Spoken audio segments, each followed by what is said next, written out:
అందరికీ నమస్కారం। ఈరోజు భారతీయ జనతా పార్టీ ఆధ్వర్యంలో కలెక్టర్ గారి దృష్టికి కొన్ని విషయాలు వారి దృష్టికి తీసుకెళ్లడం జరిగింది। మరి కలెక్టర్ ఆఫీస్లో జరుగుతున్నటువంటి ప్రజా పరిష్కార వేదిక రెవెన్యూ డివిజనల్ అధికారి ఆఫీస్ ఉన్న చోట 6 నెలలకు ఒక్కసారి ప్రజా ఫిర్యాదుల పరిష్కార వేదిక ఏర్పాటు చేస్తే ప్రజలు తమ సమస్యలు వారి దృష్టికి తీసుకువెళ్ళి వారి బాధలు సమస్యలు స్థానిక సమస్యలు అనేక విషయాలు వారి దృష్టికి తీసుకువెళ్ళి వారి సమస్యలు పరిష్కారం అవుతాయి।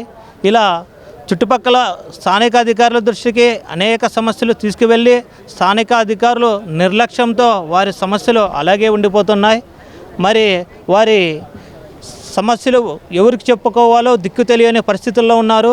వారు కలెక్టర్ ఆఫీస్కి రావాలంటే వారి ఆర్థిక స్తోమత సరిపోవడం లేదు। వారి కుటుంబాన్నే పోషించడానికి సతమవుతున్న రోజుల్లో ఈ యొక్క రెవెన్యూ డివిజనల్ ఆఫీస్ అధికారి ఉన్న చోట ఏర్పాటు చేస్తే 6 నెలలకు ఒకసారి ప్రజలు వారి సమస్యలు వారి బాధలు చెప్పుకొని పరిష్కారం అవుతాయనే ఒక నమ్మకంతో ప్రజలు ఉన్నారు।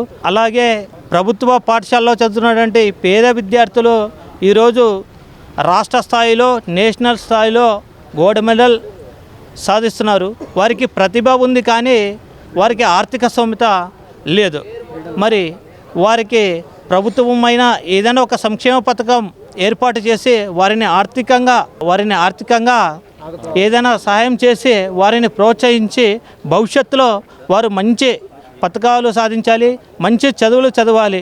మరి ఈ విషయాన్ని అధికారులు ప్రభుత్వం దృష్టికి తీసుకువెళ్ళి పేద విద్యార్థులకి స్పోర్ట్స్లో వారికి మంచి ప్రోత్సహించాలని కోరుతున్నాం।